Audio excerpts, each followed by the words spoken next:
then go ahead and remind me. You can resend it, please. And if you are joining us by phone only today, and we know at least somebody from New York is, please email Dot with any questions. And her email is dot, D-O-T, at ncdbw.org. That's dot at ncdbw.org. We are recording this webinar today, and you'll be able to access this on our website in about 7 or 10 days. We also posted today's PowerPoint in a version that you can save and or print, and Dr. Covington's bio on the Google Drive, and that link was in your reminder notice today. If you're watching the webinar now, you don't need to go there and get anything right now. You could get that stuff later. You may or may not have noticed, depending on how your screen is set up, that this webinar has closed captioning. To make it appear or to disappear, if you go up to the upper right-hand corner of your screen, you'll find the little iLink logo, and right under the kind of IL in that, you'll see a little box with CC in it. Click on the pull-down tab on the lower right-hand side of the box, and you can select if you want to show or hide the captioning.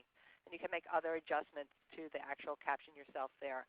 And I really want to give a shout out to Lisa Richardson from Paradigm Reporting and Captioning for providing our captioning today. Thanks, Lisa.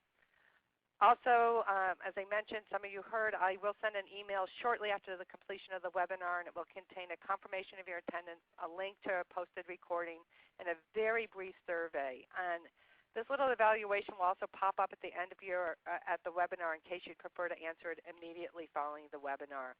And if you could take really a minute, 2 minutes to fill out the survey, we'd really appreciate it. Your feedback, it's really helpful to us and to our presenters. So right now, what we're going to do is ask 3 questions. Oh, goodness.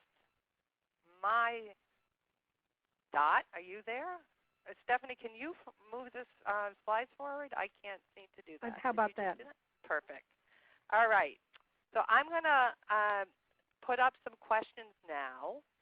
And what we want you to do, if you're watching this on the webinar software using the Web iLink, if you could click right on your screen on the dot that you're seeing there, that would be terrific. So if you could just let us know, and I'm going to tell those of you who are on the phone what the questions are.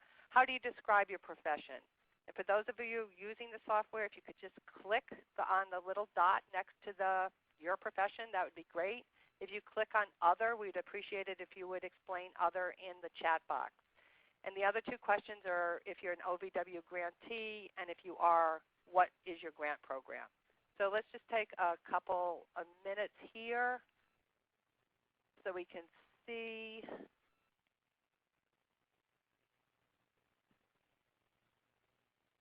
Stephanie, are you able to see the responses? No. Okay, there we go. Now are you able to see the responses? No. I can wait. Let me see if I go to this. No. Yes, now I can see them. Can you see that there's 21% yes, I got community-based advocates? Mm-hmm. Are you able to see that so you can get a sense of who's on? Yes. And some of the 3% coalition staff, 8% reentry specialists, 10% staff at jail, prison, or other DOC staff, 4% researchers, and 23% other at this point. Mm-hmm. And thank you all for taking some time to tell us that. That's just really helpful information. So it's a real mixed audience. Okay, great. Thank you. That's helpful. For those of you who just joined, I'm Sue Ostoff with the National Clearinghouse for the Defense of Battered Women, and I really want to welcome all of you to what is our 10th webinar in our series of webinars about survivors who are reentering their communities after serving time in jail or prison. I want to thank the Office on Violence Against Women and the Family Violence Prevention and Services Program of the U.S. Department of Health and Human Services for the support of this project and this webinar in particular, and for their support of reentering survivors generally. As you probably know, today's webinar is titled Justice Involved Women, Understanding Trauma and Violence.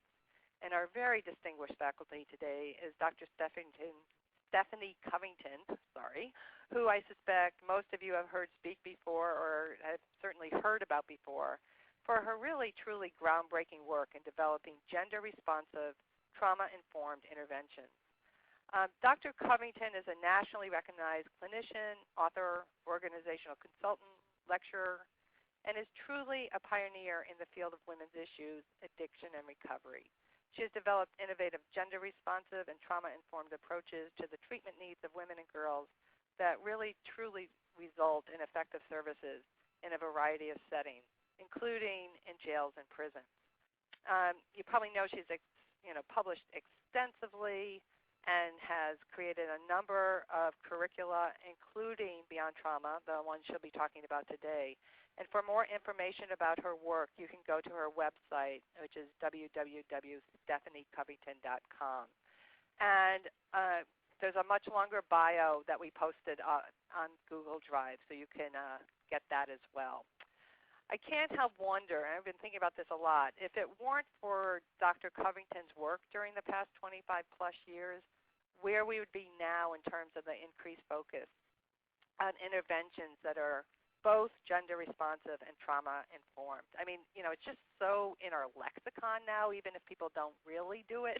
I mean, people certainly talk about doing it or strive to really create interventions that are both gender responsive and trauma informed.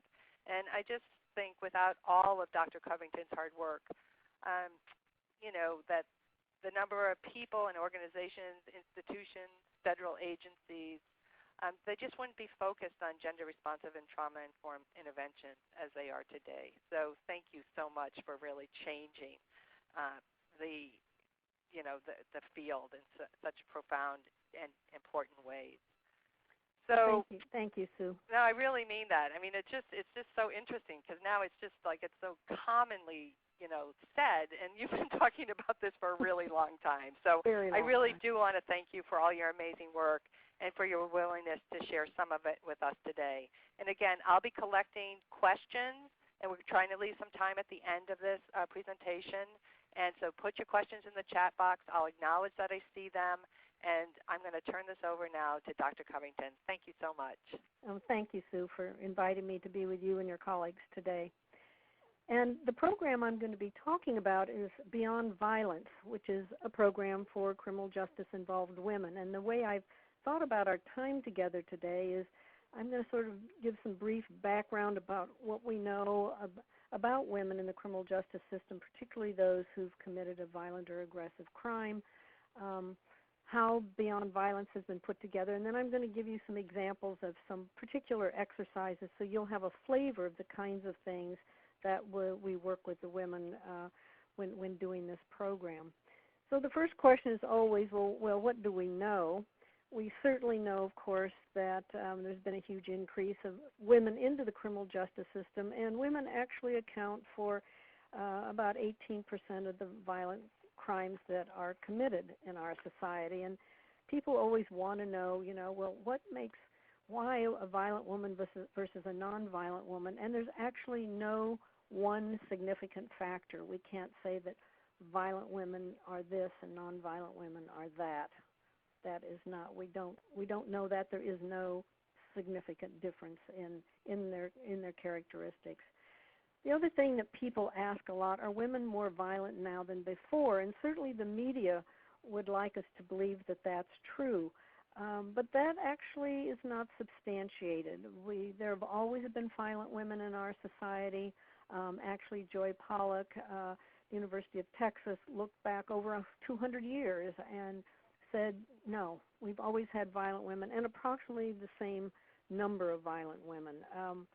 But this perceived increase may actually be the result of other factors, such as the mandatory arrest for domestic violence.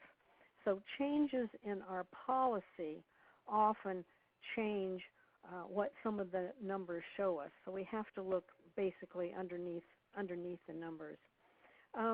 If we look at particular kinds of crimes, we do see that for homicide and robbery, there's actually been a decrease. There's been an increase in assault and aggravated assault.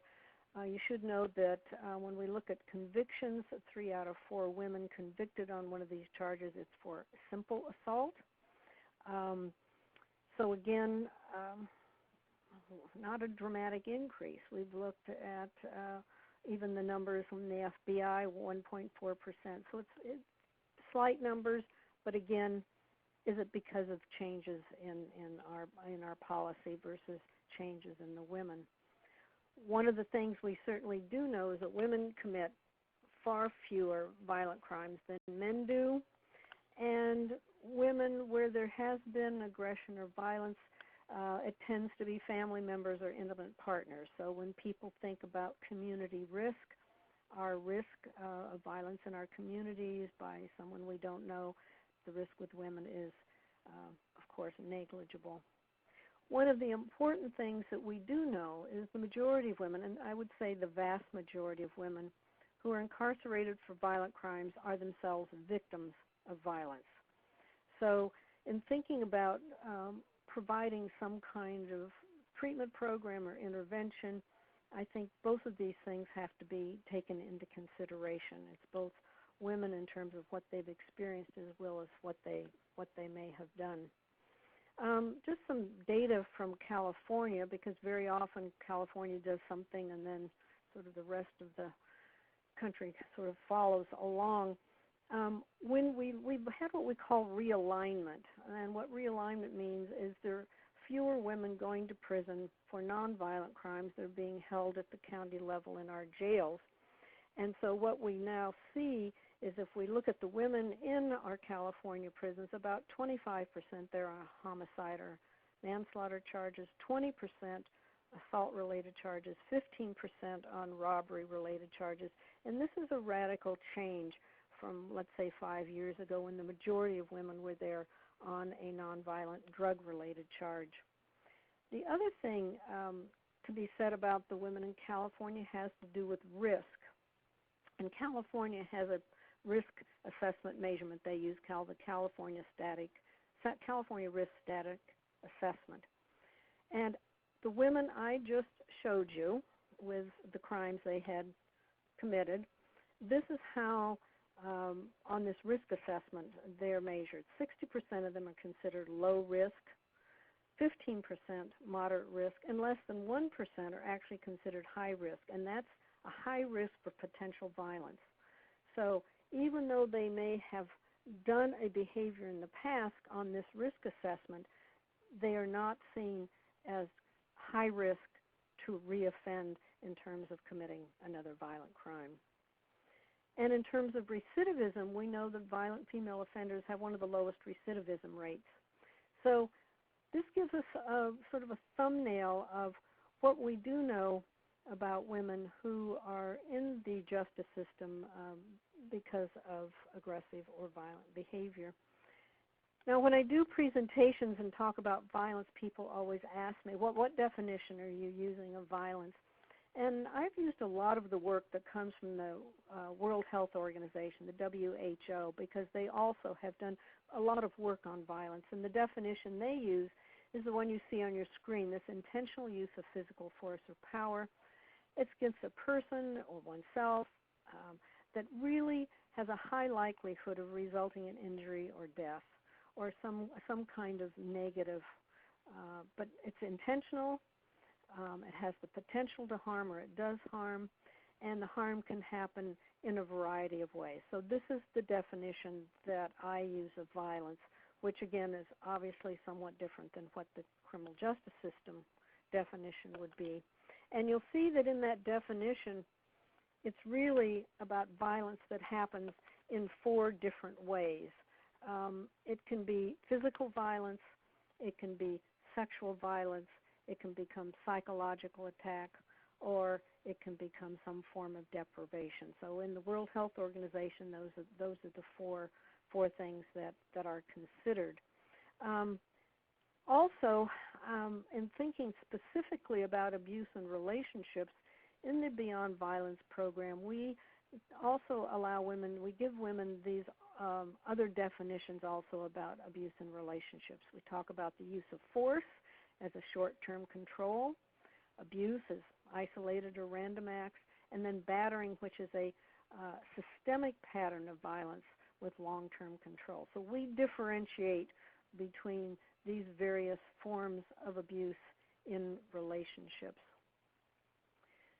Now, the World Health Organization, again, they talk about risk factors. And one of the things that intrigued me about some of their work is they talk about the risk for being a victim of violence and the risk for being a perpetrator of violence are actually some of the same risks. And they put those risks into 4 areas. There's individual risks, relationship risks, community risks, and societal risks. And so on the individual, those are some of our individual qualities, and age and education, income, whether or not you're an alcohol or drug abuser, your own history of any kind of physical or sexual abuse. Those are the risk factors both for being a victim and being a victimizer. And relationships, risk factor, having to do with the people we're closest to. The communities, where we live and who we spend our time with, that also can increase or decrease our risk. And then there's social risks, the things in society. And these are some of the racist, sexist, homophobic ideas and practices and belief systems that are embedded in our society. So again, the World Health Organization talks about risk factors. Now, one of the things that I think is really important when we think about women's use of force is, and any other type of abuse, we want to know what is the motivation behind the violence, what's underneath the violence. It's what we call, we need to contextualize it. We have to put women's behavior in the context in which it is occurring. Also, when we talk about women, particularly women who may be in a criminal justice setting, particularly if they're in a custodial setting, such as being in a jail or in a prison, we need to look at the violence that can happen in those settings also. And when we contrast that with the violence that happens in men's prisons, again, we see a gender difference. For women in prison, there are often verbal conflicts. The conflicts are often over money, material goods, space, and relationships. These are the kinds of things that women argue about and get into sometimes aggressive behavior about. The verbal conflict can escalate. When we look at the physical violence that can happen between women, again, in custodial settings, the conflict is often over lack of respect, because a debt is owed, and because of relationships. So we see that relationships are very much a key piece in what women are struggling over, and certainly we see that in our community programs as well as in our custodial settings. So Beyond Violence is set up with thinking about all these things. There's a facilitator guide and a workbook, and it works back and forth with the women in terms of themselves and their experience of being victimized, but also their experience of being a victimizer. So it's moving back and forth between those two realities in their lives. And when I put this together, I designed it with 4 modules, very much thinking about those 4 risk areas that the WHO talks about. So we have a module on self, looking at individual areas, relationships, because that's always a huge piece, looking at community, and then looking at society. And there are 20 sessions. They're about 2 hours in length each, and I think group size really works best when you have 8 to 12 women. If you have a very large group, you don't get sufficient participation with the women. It's harder for them to share. It's also set up that many of these exercises, and you'll note it as we go through our time together today, could be used in individual sessions with women. I've set this up as a group intervention because so often people are doing more group work with women than individual work, but certainly it can be adapted for that. Now, we actually have 2 versions of Beyond Violence. One version is the criminal justice version, and the other is the community version. And so the community version is called Beyond Anger and Violence, And people are always curious, well, what's the difference between these two versions? Most of the exercises are identical, but the language is certainly different. In Beyond Violence, we often talk to the women about being in a custodial setting. In the criminal justice version, we also talk about what are some of the aggressive behaviors that happen in prison. We talk about the prison actually being a community. And in the community version, this could be in a residential setting. It could also, community corrections could use either version. But this is more for women who are not in a custodial setting, and so the language is different. But as I said, substantially the exercises themselves are substantially the same. So as I said, there's a facilitator guide, there's a participant workbook, and then there's a video, a DVD. And if you've never seen this DVD, I want to highly recommend it. It's What I Want My Words to Do to You. It's a DVD that was developed by Eve Ensler. You may know her name from being the writer of the Vagina Monologues. And a number of years ago, she led a writing group at Bedford Hills Prison for Women in New York. And then that experience of working with the women in the writing group, she then had some of her friends who were actors like Glenn Close and Rosie Perez take the women's writings, and then they came back into the prison and did a presentation to a large audience of women at Bedford Hills. And so we use this video, we use clips of it throughout the curriculum as a way to introduce concepts and have the women think about the women they're seeing in the video and then think about themselves. And I'll give you a better example of that a little bit later. So in the facilitator guide, facilitation tips, background information, and there's a session outline for each group, and what materials you need, because we do lots of interactive things with the women. I always think it's important that we have a theoretical foundation to ground our work, and these are the theories that I think are important to consider when working with women who've had this dual experience, both of being aggressive but also being abused themselves. So in this theoretical foundation, we have the gender-responsive principles from the National Institute of Corrections, the socio-ecological model that I've mentioned, I'll show you again, pathways theory, relational cultural theory, empowerment theory, trauma theory, addiction theory, and then thinking about best practices. What are the theories about that for prevention programs? So these are all the theories I've woven together for the foundation of this particular intervention. And just to remind you, some of you I'm sure have seen these before, the guiding principles that come out of the National Institute of Corrections. It's a project my colleagues, Dr. Owen, Dr. Boom, and I did a few years ago. And just to mention that first one, gender, and that principle is, it's important to acknowledge that gender matters. And we often say that if you're working in an environment where people say gender doesn't matter or we're gender neutral, that means you will not get good services for women. So that becomes critical. So the guiding principles are part of the foundation. This, again, is the World Health Organization, how they have created a graphic to look at those individual issues, relationship issues, community issues, and societal issues that are all woven together to create the risk. As I said before, the risk of both being either a victim or a perpetrator, as I said, fall into these four categories. And these are the four categories, again, that are the parts, if you will, of Beyond Violence. Other theories, pathways theory, looking at how women get into the system to help us understand how to get them out. Relational cultural theory comes from the work of the Stone Center at Wellesley College, looking at the psychological theory, how women grow and develop.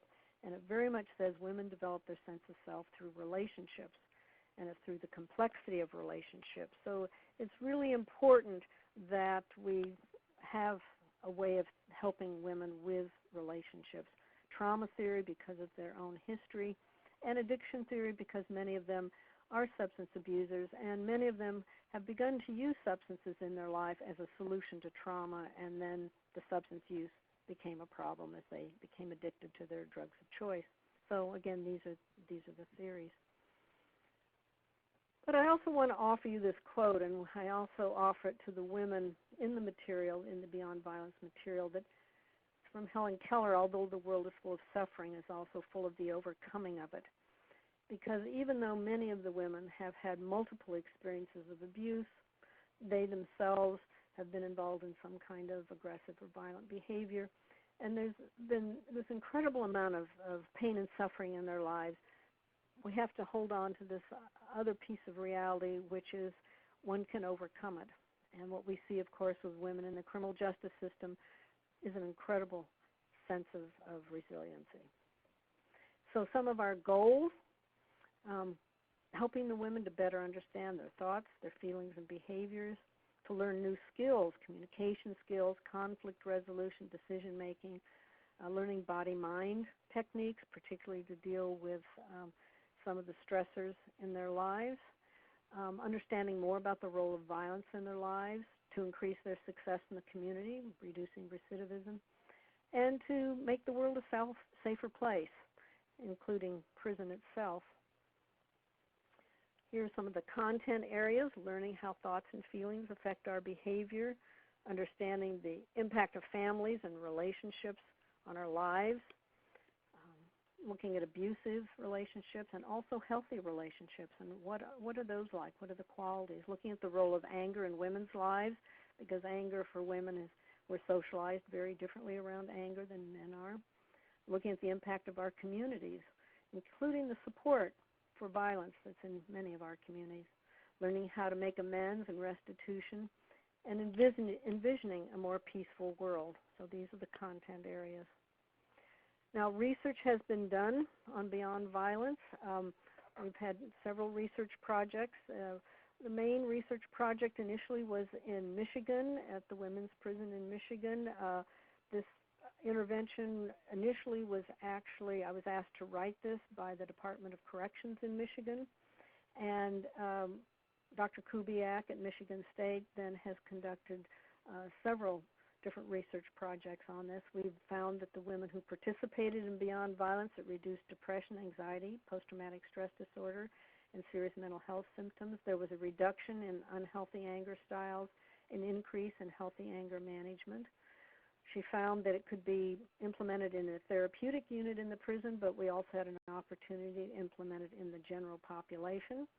We also implemented it with women reentering the community who were leaving the facility, as well as with women with very long-term sentences. And here's some various references for some of the papers that have been published so far by Dr. Kubiak. We also have just completed a pilot project here in California. This we set up a little differently.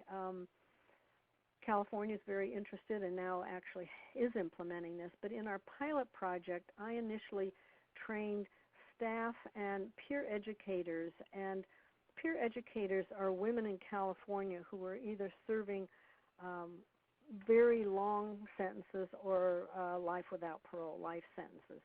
And these are women who are peer educators as they have been studying to be peer educators in substance abuse treatment. So the women in two of the women's prisons volunteered. Staff then selected 15 women in each prison. So I went into the prison, trained staff, and trained 15 peer educators in each prison.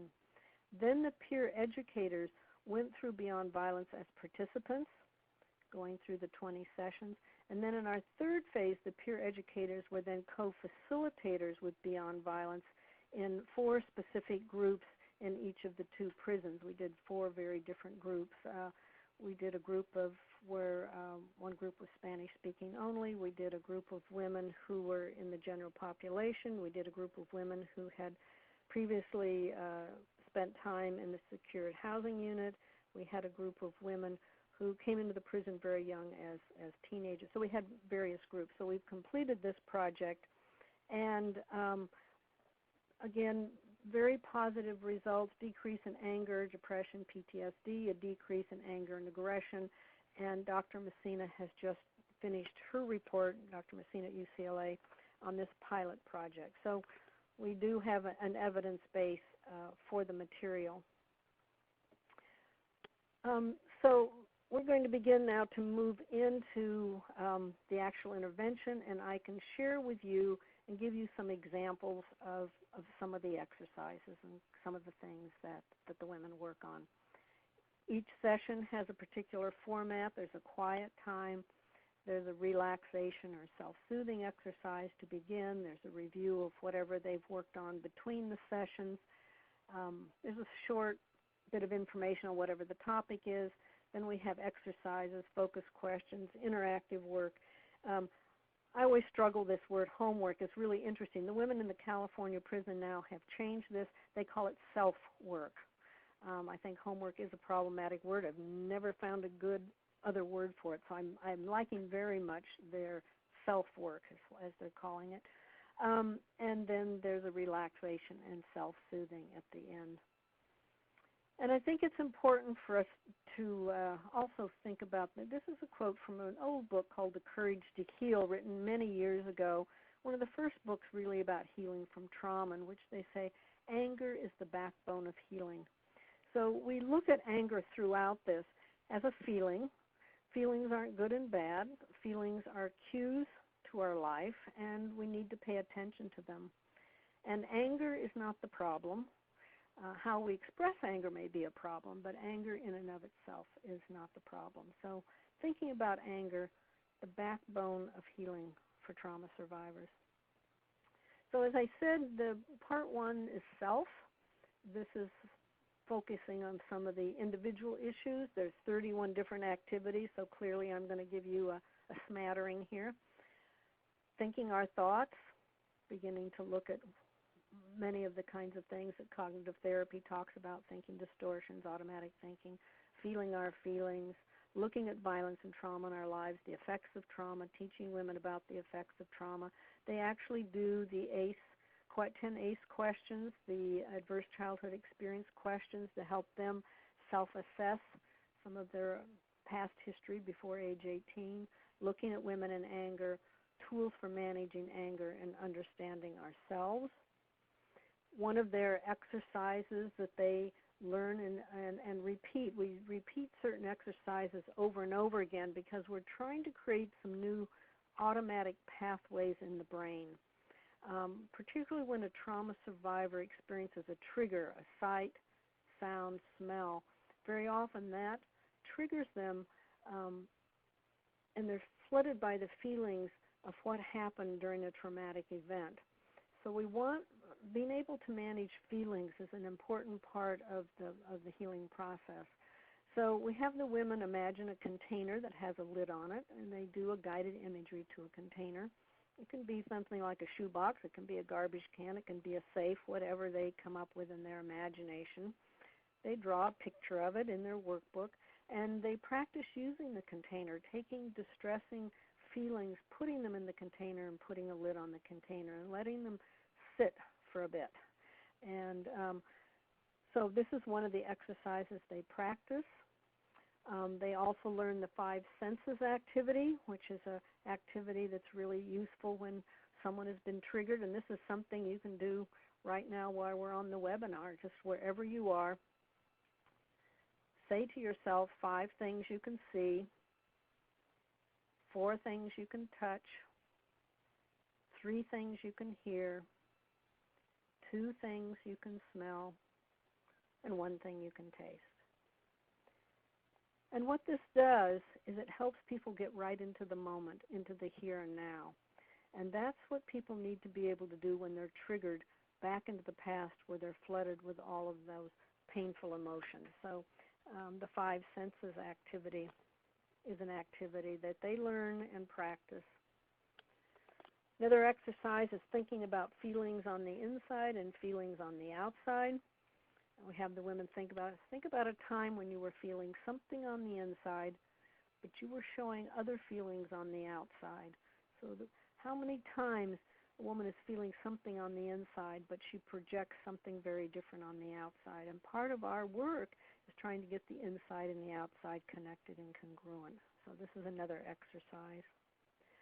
We work with intensity of feelings. Often we say, I'm angry.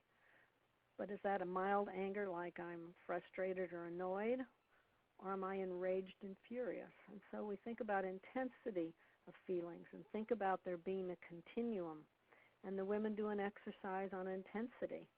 So here's just an example of feeling glad. I feel thankful. Or do I feel joyed and overwhelmed? And so they do drawings for various feelings, thinking about the continuum and thinking about feelings on a continuum.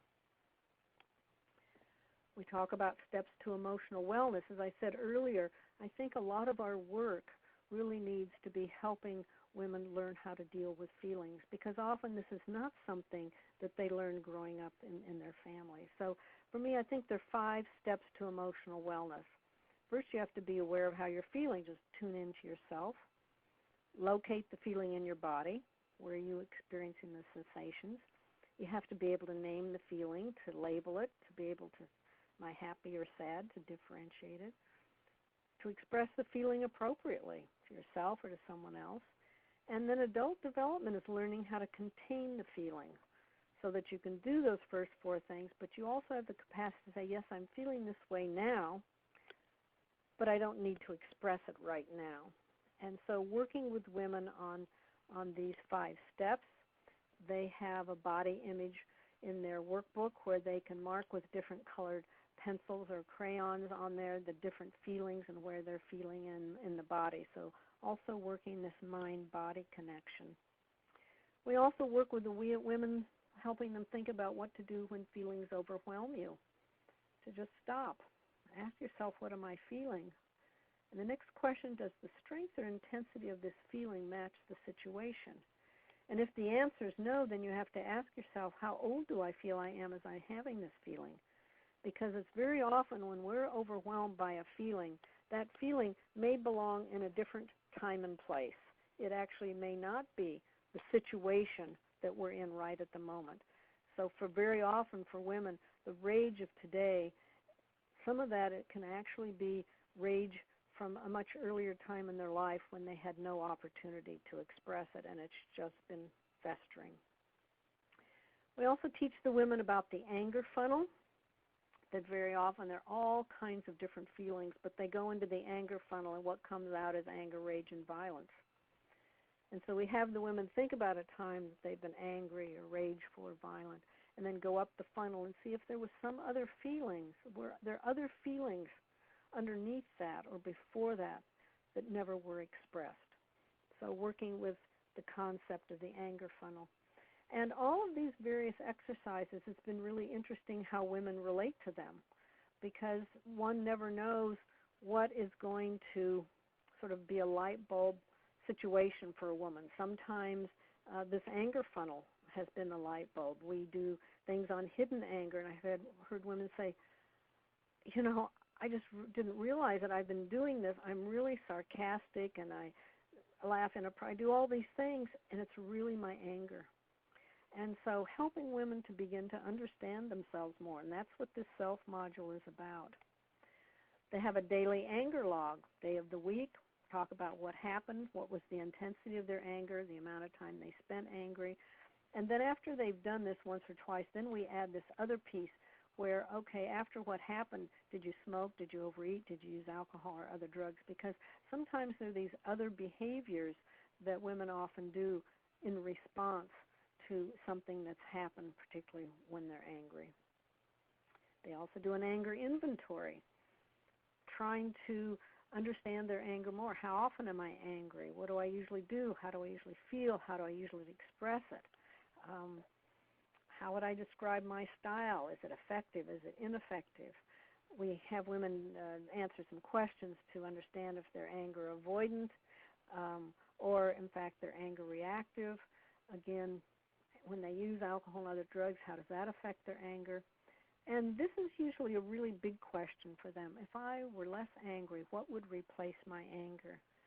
Sometimes women realize they don't really want to give up their anger.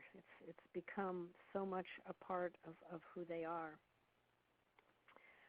So here's an example I mentioned earlier about the What I Want My Words to Do to You video. And in that video, there's one of the clips we show is of Kayla.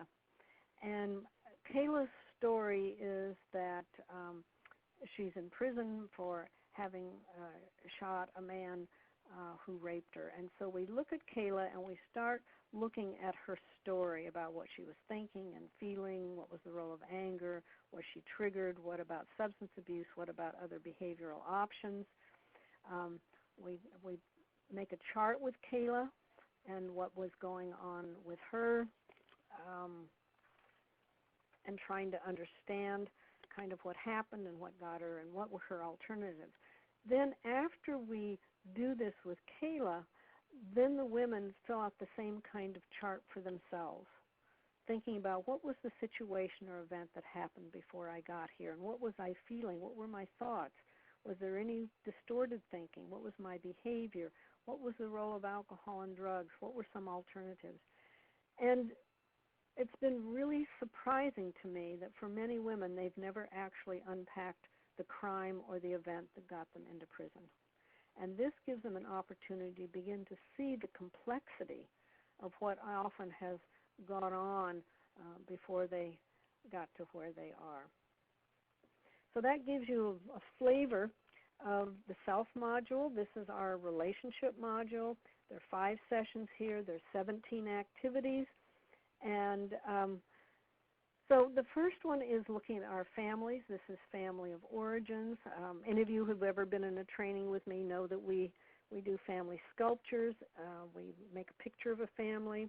We look at substance abuse in the family. We look at abuse in the family. And then we talk about what happens when there's a dad. If the dad was violent, what's that like in that family? The mom, siblings violent.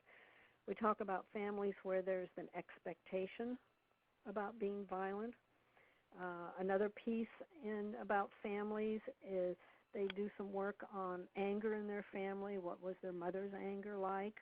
How did the mother treat them if they were angry? Same thing with their father. Where did they learn about anger? So a lot of work around family. This exercise looks at the unspoken rules about feelings in the family. What were the feelings in your family that you could express? It was safe. What are the things, the feelings and behaviors you had to keep hidden from your family? So again, quite a bit of family work. They also have the power and control wheel.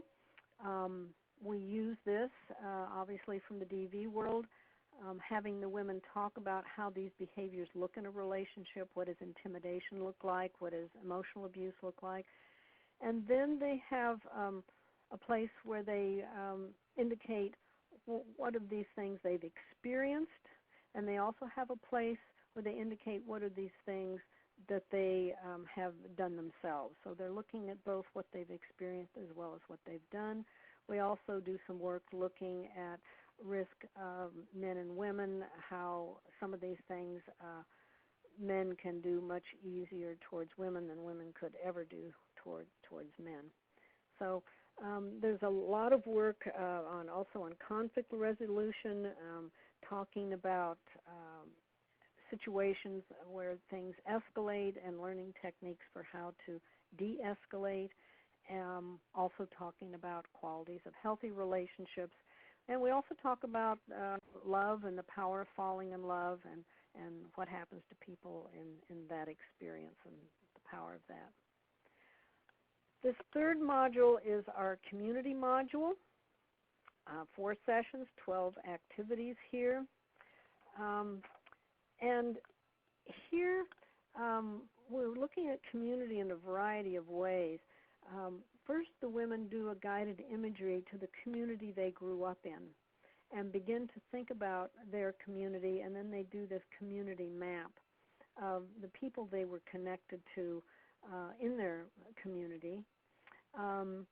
And in the past, they do a community map for the present.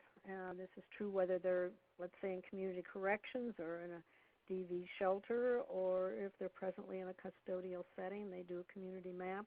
And then they visualize the kind of community they'd like to be in the future and who they'd like to be connected to, both in terms of people as well as groups.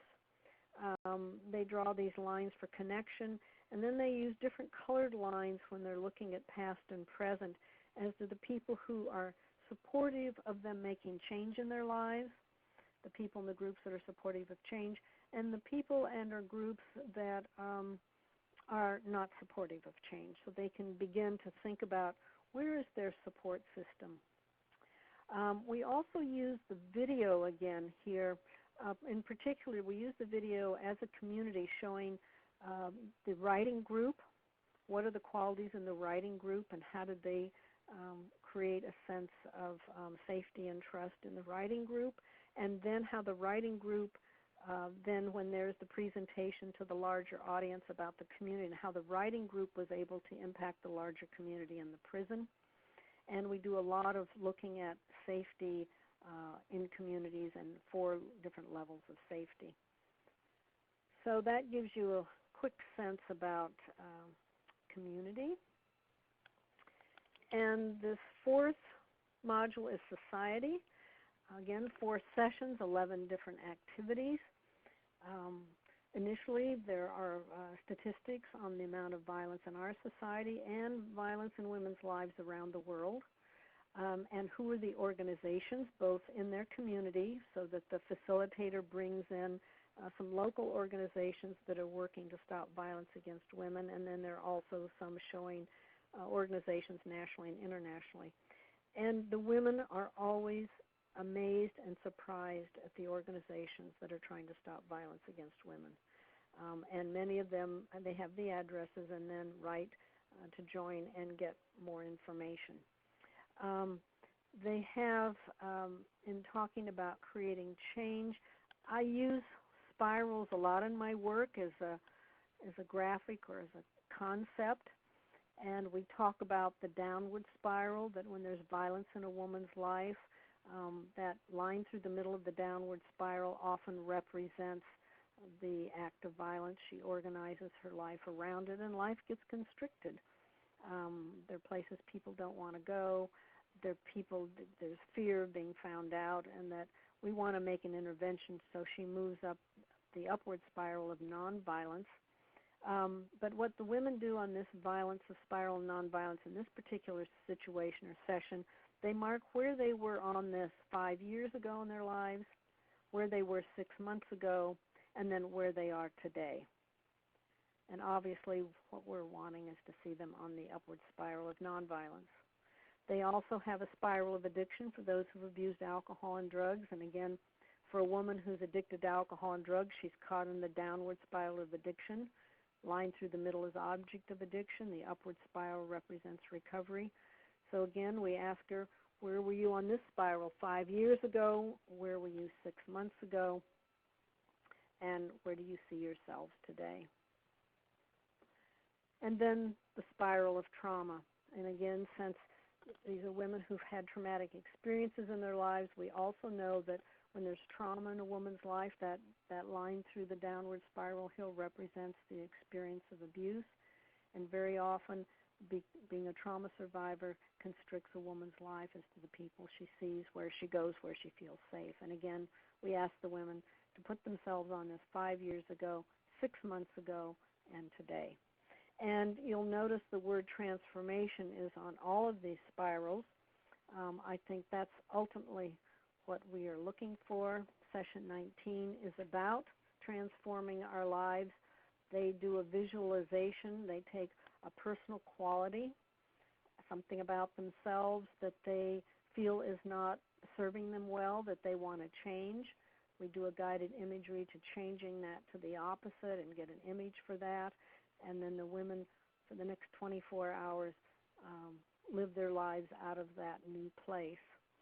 And also in this session on transforming lives, we talk about remorse and making amends.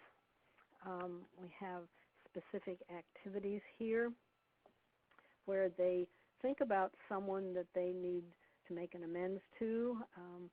We talk about verbal amends. We talk about symbolic amends, all different kinds of amends. But they think about somebody, and it doesn't have to be the biggest issue in their life, but somebody that they realize they need to make an apology to. And then they get in groups of 2 and they practice making those amends to each other in a role play. And this becomes very powerful both for the listener as well as the person who's making the amends. So it's a way to begin to practice this. And we talk about most important in our lives is making living amends, that it's saying we're sorry, but then living from that place of change, and doing this by how we live our lives. And there's also a piece here on forgiveness. Is there someone in their life they need to forgive, and about forgiving themselves. And so we work with forgiveness. And then in coming to the end of this, we've been talking about, our communities as they are, our society. They do visualization as to how we can move our society into a more peaceful world. And I give them this relational circle because they have worked, they've done several pieces with circles. They've done the power and control. They've done that wheel. They've done the wheel on nonviolent relationships. They've done the wheel of the nurturing family. They've worked with that wheel. And then I give them this wheel, the relational wheel, which for me has respect, mutuality, and compassion at the center. And we talk about the meaning of each of those.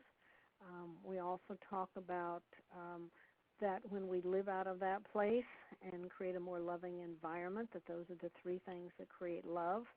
And so we do a piece here towards the end about basically what is our goal, what are we moving towards, what is our ideal. And we're trying to change ourselves, but we're also trying to change our communities where we live and think about a vision for a different world. So we do a piece on that. And this is how the sessions actually end. They have this card. Now, most people look at this quote and will tell me it's Gandhi. Well, I originally had that on there, but actually it turns out it isn't a quote from Gandhi. This is the quote, "We must become the change we want to see in the world." And actually the Gandhi Center in India says he did not say this. We don't know who said it, but you'll find it on sweatshirts and mugs and gift cards saying he said it. But I think it's a very powerful quote. So the women have this quote, and they decorate this card. Their little cards are somewhat larger than a business card that they take with them. And they talk about the realizing how they have to become the change, and it starts with each one of us. And the cards have this flower on them, the lotus, and the lotus is also on the cover of each of the facilitator guides and workbooks. And I've chosen that because the lotus as a flower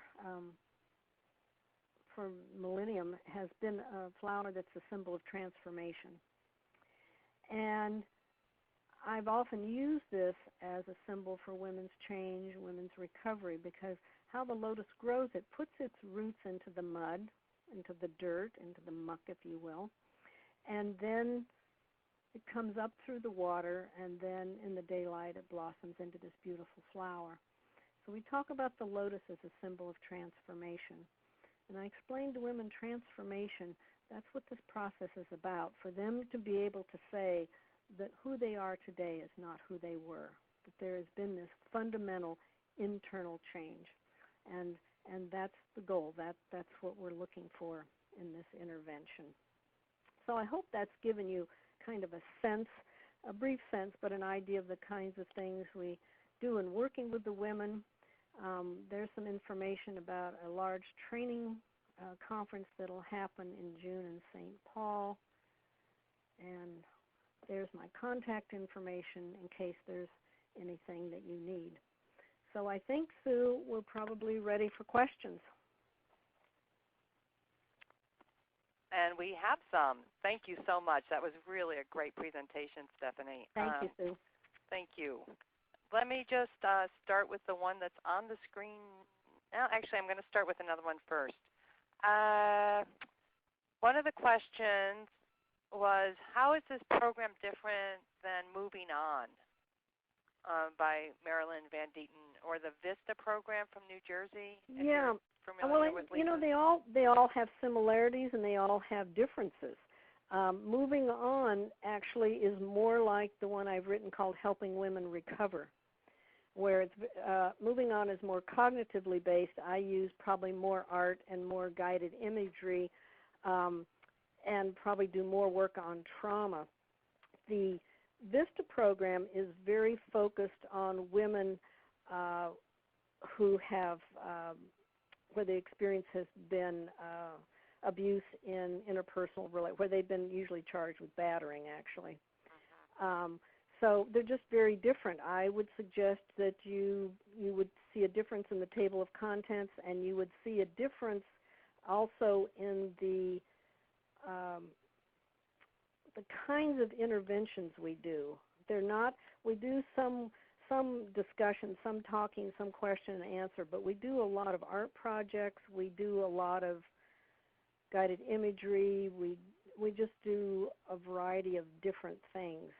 I think that's my best answer. But I think, each person needs to look at each intervention and see which one probably works the best. I think the other thing is I would check also. I'm not sure. I definitely think Marilyn has some research on hers. I don't know about the research on the VISTA program. Okay. We can see if we can find that too. Yeah. Okay. Thank you. One of the questions was about when you're talking about the peer facilitators. Yeah. So when they start, they're co-facilitating first with a staff person and then with another peer facilitator? Is that how that works? Yeah, well, it's an interesting, it depends on the moment. Initially, they co-facilitate with the staff person. Then they move into co-facilitation with a peer. Now, all state prisons have a policy about an inmate can't have power over another inmate. So we do have some facilities that allow the women with the very long offenses to be the facilitators. There's a staff person who has what I'm going to call oversight of the group, but they are not co-facilitating. But they know when the group is meeting. They know who's leading it. They periodically peer in the room, probably, that kind of thing. But yes, peer-led. Okay. But within the confines of DOC. And then you were talking about doing the facilitator training. And yes. What does that include, and how long a process is that? The facilitator training is 2 or 3 days, depending. For example, this is going to be instituted in Minnesota. The facilitator training will be 3 days with the Department of Corrections and Probation in Minnesota. I'll be doing a 2-day training in Connecticut, and there'll be a 2-day in June, and there'll be a 2-day training in Minnesota in June. So it really depends. Sometimes with the Department of Corrections, the trainings are a bit longer because there are a variety of, we have to spend more time talking to them about becoming trauma informed in addition to doing this intervention. Thank you. There's a couple questions that came up about different kind of settings and different kind of people that you might be able to use this intervention in and with. And so one of the questions was, could this program be used with women who are ordered into a batterer treatment program? And yes, this was a woman from California, so talking about the 52-week program in California, though mostly they're not that long. Right. Yes. Yes, this program is being used in various places across the country for women who are in programs for women who've been charged with battery. Okay. And another question, kind of along the same lines, is do you think this intervention would be effective with homeless women who have a dual diagnosis, substance abuse and PTSD? Yes. I mean, I think the question is if they're in some kind of a situation where you can have an ongoing group. One of the groups that this intervention was used with in, actually both in California we had a group with a dual diagnosis, but also in Michigan there was a group that was called the Dual Diagnosis Group. And I mean, most all the women have some mental health issues, but this group more severely so. And so there was a group we ran this with a group of women with this more severe mental health issues, and they did quite well with it. And, sort of the question of doing this work in the community and the difference between, you talked about the language difference between this one that you created for a more correctional setting and beyond anger and violence, which is more for community settings. Yeah. Besides the language, what are the differences? Because some people were talking about, wanting to use this in community settings. And would you recommend the other one, I guess? Well, if it's in a community setting, such as, we're using this in substance abuse treatment. It's being used in some mental health clinics. It's being used for women who've been charged with battery that are in a community setting. Then I would use the community version. The criminal justice version I would use in prisons and jails for sure, and if it's community corrections, you could use either one. But if it's a non-correctional setting, such as mental health, substance abuse, then I would use the community one. Is that clear? Yes, and I hope it is to the people who asked. You will, I think so. and you'll find the exercises as I described them, you will find in both, but the language will be a little different. Okay. Okay. Another question, is there anything you change or modify about this program based on participants' different ethnic, cultural backgrounds? And do you think there are any culturally responsive adaptations that might be useful?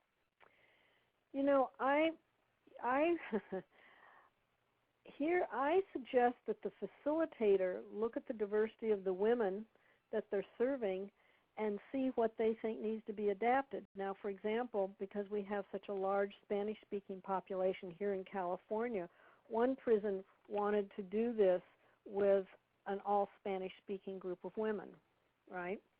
And so if you can imagine, and this is in English, so two of the women in the prison, the peer educators translated the workbook, the complete workbook, for the women, which is a huge amount of work because the publisher has not been interested in doing a Spanish version yet. So, but then when I went to the graduation, when the women graduated, the women in the Spanish-speaking group wrote something to me that then the peer educators also translated to me, talking to me about how important this had been for them culturally, that they felt like they had been raised in families where violence was a way of life, and this allowed them to see different things and how they've been talking on the phone to their families about this. We have also seen where we've had some groups where the majority of the women have been African American, and it felt like they could relate to this. I think some of the difficulties culturally for some cultures is the whole thing of sharing what's happened. And while there's such a culture of silence, that culture of silence is more predominant in some cultures than others.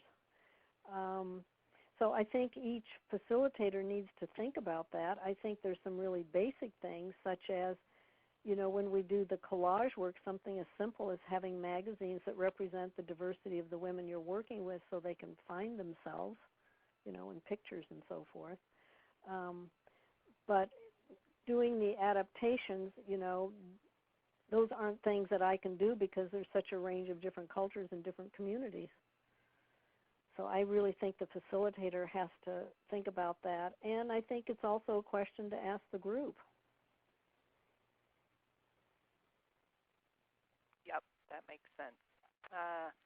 There's a couple of different questions here about sort of whether or not, your opinion of this program versus another already established curriculum. So I'll just share the question. Do you recommend this program be taught alongside Thinking for a Change or replace Thinking for a Change?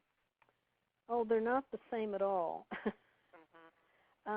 Plus, I'll just give you my personal opinion.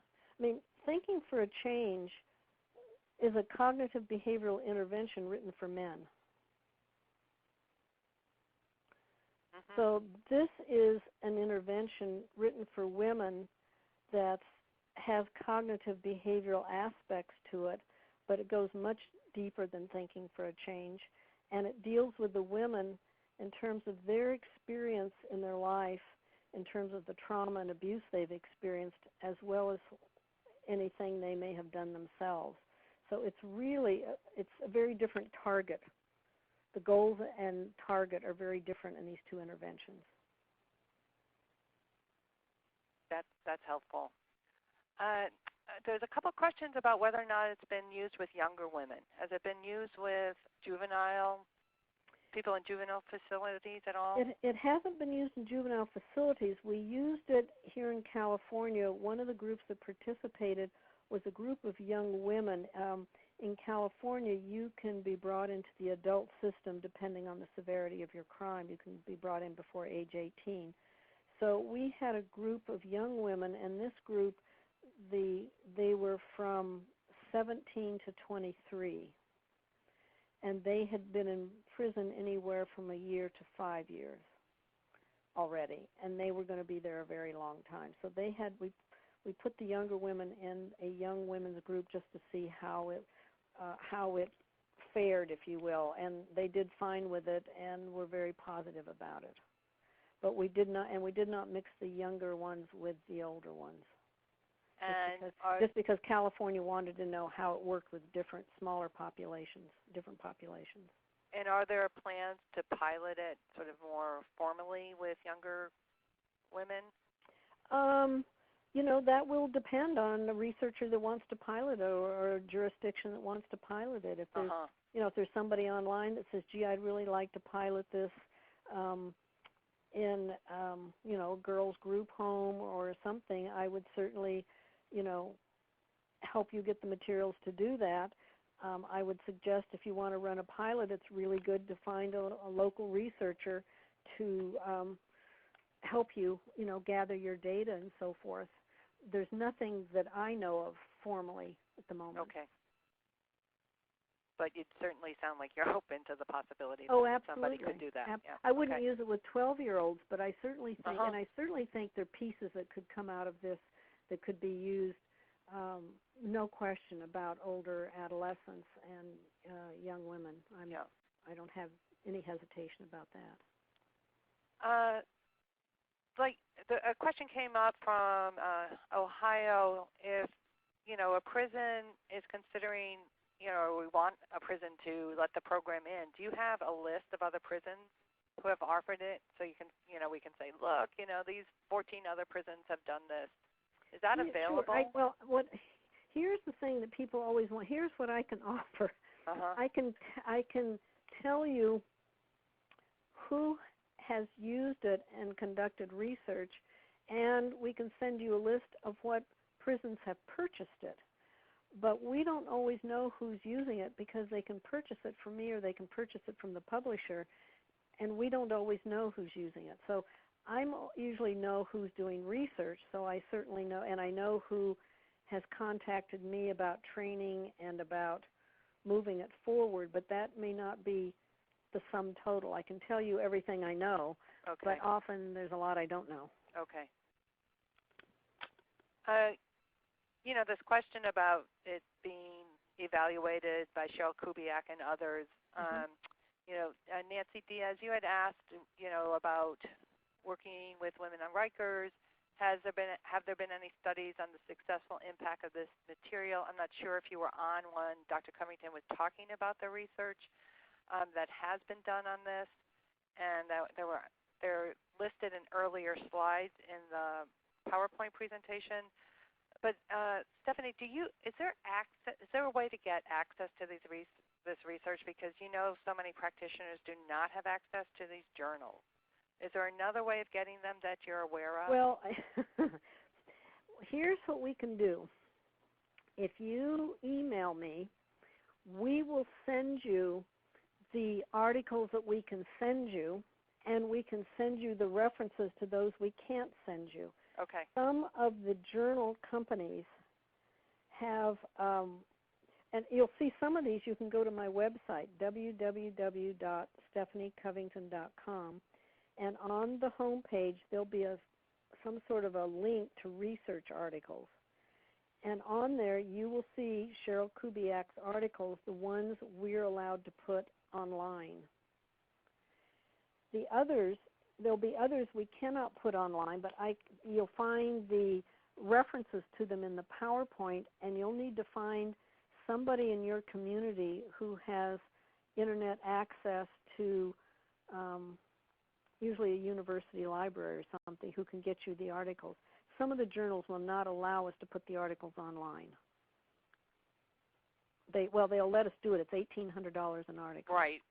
I mean, but your website is so great. I really highly recommend going to her website because unlike many places, she does post the research articles that are postable. So it's really a great resource. So. If it's postable, it's up there. If it's book chapters, articles, we put as much on there as we possibly can that's legal. And probably some that's illegal and they haven't caught us yet. I don't know. But we put them up, and sometimes we're called to take them down. But we put them up. And that information you were talking about, you knew which prisons got the curriculum, and which ones don't. Is that available on the website? Sure, you just email it. No, it's not on the website, but if you email us, we'll give it to you. Okay. Yeah. So Nancy, if you do that. You just email and ask. And we respond to all these emails. We do the best we can, but we respond to all of them. Okay. Now, there'll also be a report coming out of California that's not on the website because it hasn't been approved yet. An OK takes 90 days for California to approve their research reports. But I'm going to assume they'll allow me to put the California report on the website also. But it's not there because they haven't okayed it yet. Yeah, and if you let us know, we can also, let others know as well to get the word out. Okay. Yep. Okay. We're just waiting. Absolutely. Yep. So that's great. Another question here was, have you ever tried to partner with probation and parole for this program to be part of a reentry plan? Yes, this is when it rolls out in Minnesota, it will be in both the DOC and probation. Cheryl Kubiak also wrote a grant for Michigan. I don't know if that was funded or not, but that was also I think a probation grant. There's several things out there that are, in the works to happen. But it certainly makes sense to me.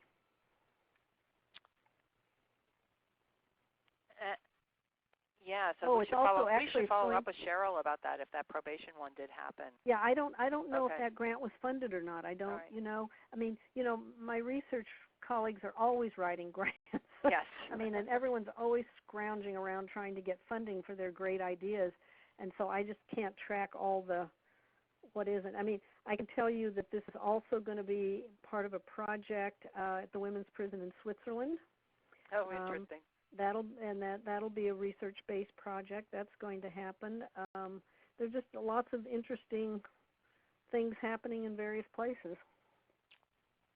Here's a question, another one about, you talked about the risk measurement that you use in California, and she asked, are you familiar with the Women's Risk Needs Assessment, and what do you think of it? We are using it in Denver and also using Beyond Violence in our agency. Oh, great. Be interested in what agency that is. See, that's one I couldn't have said anything about Denver. So Heather, if you let us know, we can pass that back, please. Great. Yeah, the risk needs assessment you're probably using in Denver is probably the rider that Pat Van Voorhis did, or the trailer she did for probably the Compass or the LSIR, which I highly recommend. I don't know much about this California risk static assessment at all, to tell you the truth. It's in a report that I just read recently on California that I wanted to see what they were saying about the new profile of women in prison, and they mentioned this risk assessment, and I'd never even heard of it before, so I can't tell you much about it. Okay. But I was intrigued that the women in prison now in California are the ones who've committed what we would consider more violent or serious crimes, but in fact, they still don't have high risk. Uh-huh. Yeah. Another question was about, again, on research. Has the research on the curriculum assessed the rearrest recidivism of participants who were released? Yes, Cheryl Kubiak's research, actually they've tracked the women for 1 year, and I have not seen that data. She's planning to report on it next week at ASC. I just got an email from her last week saying I'm in the throes of the 1 year data. Oh. And but I haven't seen it, so I can't tell you what it says. But she's planning to have some information on that next week at the American Society of Criminology. Great, great. Is this group considered trauma treatment or just trauma informed? Oh, that's a good question. That's a good question.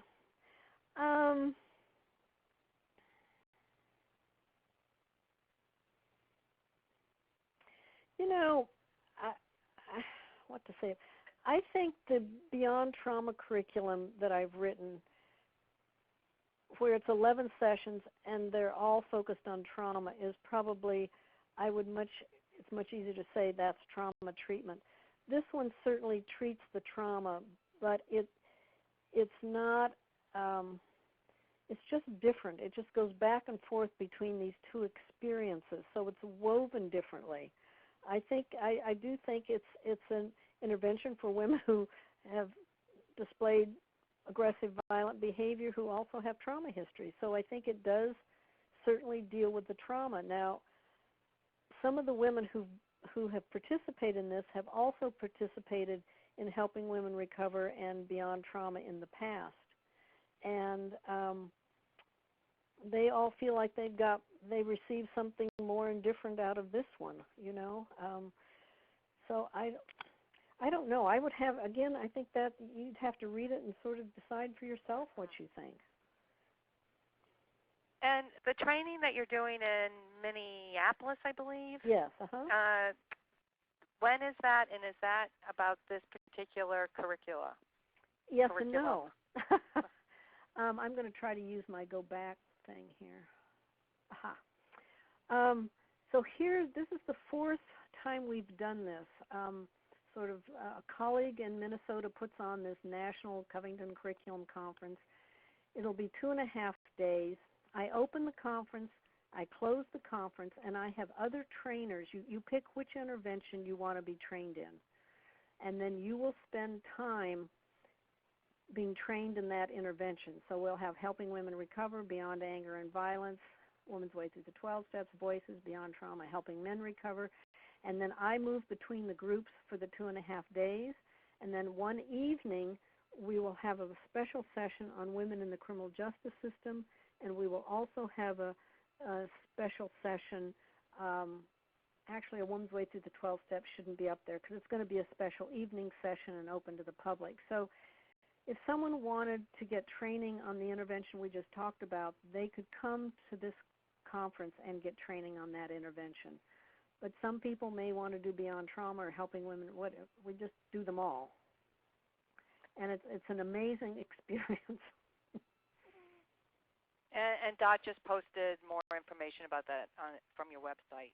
Okay, yeah, and the organizers just do a great job. This is it's 2.5 days. It's $229. She keeps it very reasonable, and people feel like they get a very good training experience. And just so you know, in Denver, thank you, Heather, it's the empowerment program in Denver that's using the curriculum. Thanks, that's great. There was also a question, what was the name of the California report on women in prison? Well, I was calling it the California report. What it actually is the latest curriculum designed for the training academy on at the training academy for new employees and a refresher on becoming gender responsive. And in that new curriculum that Dr. Owen just completed, she put in new information on the profile of women in the prison system. So that's where that data came from. It's not something available to the public. It's a curriculum for the CDCR. And because I've been trying to track the questions, I think I missed it. Did you talk about doing some work in Minnesota? Well, besides these trainings? yes. In Minnesota, in January, in Minnesota, there will be a 3-day training on beyond violence because the DOC and probation are going to begin to use this material. Sharona, did that answer your question? If you can let us know, that would be great.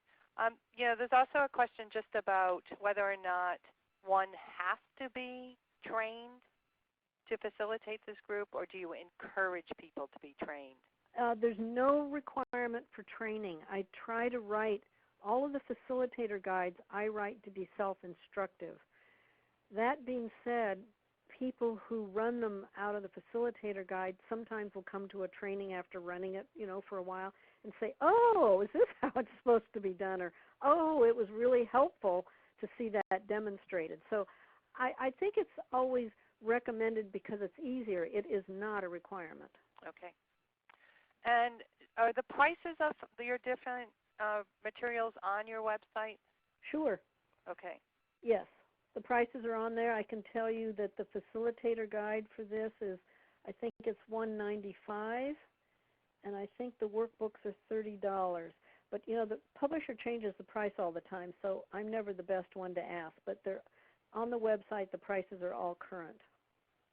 And I'm just curious about, Hazleton has a lot of your materials. Do they have the same materials you have, or is that an alternative place? And if we're going to order stuff, should we order through you directly, or any recommendations on that? Yeah, we actually they're available in a variety of places.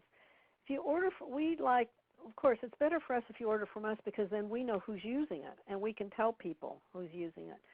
Some of the materials are published by Hazleton, and they carry them. They didn't publish this. This was published by Wiley, but Hazleton sometimes carries my material, even if it was printed by somebody else. They're planning to carry this material. I don't know if they have it on their website yet. Some of this is also available on Amazon, but you want to be careful.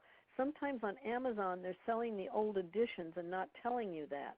So they wouldn't, on this one it wouldn't make any difference, but they sell the old Helping Women Recover that I updated in 2008.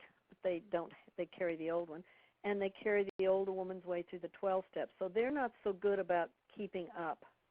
But some things are on Amazon. Hazleton carries some of these. Not all of them. Voices, the girls' material, is a Change Company product because they're the only ones that would print it in color, and I wanted the girls to have a color workbook. And so Voices, the girls' thing, you'd have to get from us. Everything is on our website, and then they're also available in other places. Okay. But I don't think everything's available in any other place because it's different publishers. Okay. I know I didn't get to all the questions. It seems like one of the things that people are wondering about is, the differences between a number of the available programs, particularly Seeking Safety, Thinking for Change. I'm not remembering what MRT is, but it sounds like that might be some oral recognition. Every one of these programs, they're all different, and my suggestion, if you really need to look at them. You need to look at the descriptions. You need to look at the table of contents. You need to open up and look at them. And if they have workbooks or materials for the clients, you need to look at those materials and think about who you're trying to serve and what are they going to engage with. I mean, the most important thing, forget what all of us put on paper, the most important thing is how do we engage the women? Because if we can't engage them, they're not really going to benefit from all the work we're trying to put into whatever intervention we're offering. And so it's one of the things that I really can say about value is materials that are written for women, usually women engage with better than materials that were written for men. Because it resonates with them. They see themselves in it. They have a sense that somebody gets it. And so I think engagement's an important piece. Here's a very practical question. You can see from I would assume a practitioner. So is the curriculum copyrighted, or can the workbook pages be copied? No. All the material is copyrighted, and you're not supposed to copy anything, and I am not the copyright police. Uh-huh. You do what you have to do. I know we're winding down, and thank you all for really your active participation. And I did the best I could to catch all those questions, so I know I missed a few of them. But one of the things when I first looked at this, I have to say, I was just like, oh, women's anger, and I was just like, oh, I hope we're not going to I'm not going to be reading about trying to talk women out of their anger. Nope. And right away, your quote from Bass and Davis that anger is the backbone of healing is so great. And one of my favorite lines went something like, women have so many reasons to be angry. Absolutely. And so I found that just a really helpful grounding, and it really made a big difference. So it was what you had said in your presentation, not trying to get rid of the anger, but trying to figure out a way of it being more productive or less destructive. And I found that helpful, so I appreciate that. Oh, I'm glad. I think, there's more conversations to have on, I think, even language among different fields like victim and perpetrator and, the stuff that I think are kind of hot spots for different people. Oh, I know. It's very complicated. It's all shorthand. Yep. And so I think, I hope this is the beginning of what can be ongoing conversations about such important work. And so, Dr. Covington, we're right at the end here, and I just wonder if you have any final words that you want to share with the group. Oh, just a short bit. I just, when I think about women in our criminal justice system, criminal justice-involved women, I believe their lives really reflect the issues that are in all women's lives. We just see these issues magnified, and that they really are an example to all of us of resilience. So thank you very much, Sue. And thank you. And thanks to all the participants. And if I missed some of your questions, I apologize. You can email us after the webinar, and we'll do what we can to get the questions answered. And I hope we can really continue to stay in touch and talk about these very important issues. And thanks again, Dr. Covington, for your amazing work. And sharing thank you it with so us. much for inviting me. Great presentation today. Thank you, everyone. See you next week, Stephanie. Bye-bye. Okay, bye. Bye-bye.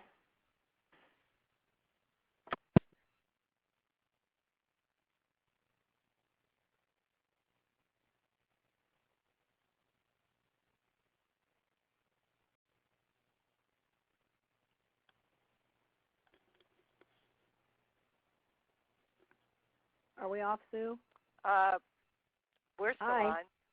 You did a great job. People are still on. There's still people hanging up. Okay. So thank you so much. And well, like I said, I'll get you the evaluations. And, okay, perfect. Yeah, and that was just great. It okay. was really, Any questions, concerns, let me know. Absolutely. Okay, thanks, dear. So I don't need to call you back to say what a great soon. job you did. I'll see you next week. Okay, great. Okay, bye-bye. Bye.